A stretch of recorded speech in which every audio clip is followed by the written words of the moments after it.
Pour le dernier numéro de son magazine, Sophie Davant est partie à la rencontre de Mireille Dumas. Cette dernière s'est confiée comme jamais sur tous les aspects de sa vie privée et professionnelle. Elle a notamment évoqué le très gros défaut qui a failli lui coûter sa place en télévision et sur lequel elle a dû travailler quotidiennement. La carrière et la réputation de Mireille Dumas ne sont plus à faire.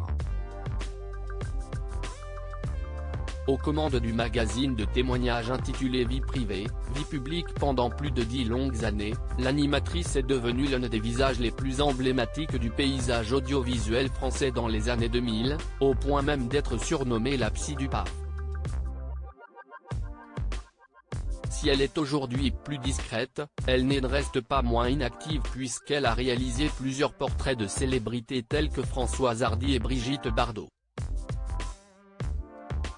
Interviewée par Sophie Davant, dans le cadre du dernier numéro de son magazine, l'épouse du réalisateur Dominique Colonna a révélé qu'elle n'était pourtant pas prédestinée à devenir un personnage public.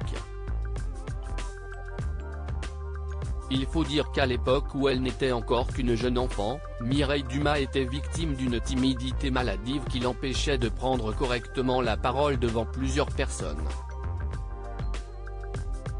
Je n'aurais jamais imaginé, petite, devenir journaliste un jour.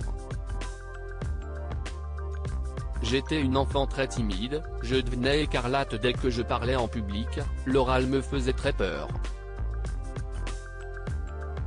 A-t-elle expliqué face à Sophie Davant. Une phobie d'enfance qui n'a fait que se renforcer en raison d'un gros défaut de prononciation.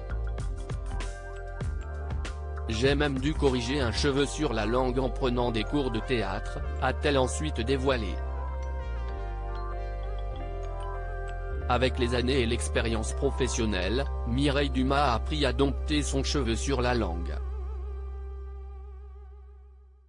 La timidité, quant à elle, s'est un peu estompée mais est toujours bien présente dans le quotidien de la journaliste. Je vais très facilement vers les gens, et vice-versa, mais ma timidité est restée. A-t-elle affirmé. Rappelons que Mireille Dumas n'a pas eu une vie des plus faciles. À 3 ans, elle a perdu son papa et a été élevée durant toute sa vie par sa maman Anne. Cette dernière est finalement décédée en 2014, de même que les grands-parents de la présentatrice, son neveu et son beau-fils Antoine, disparu prématurément à seulement 36 ans. Si elle n'a jamais eu d'enfant, Mireille Dumas considérait le fils de son mari comme son propre garçon.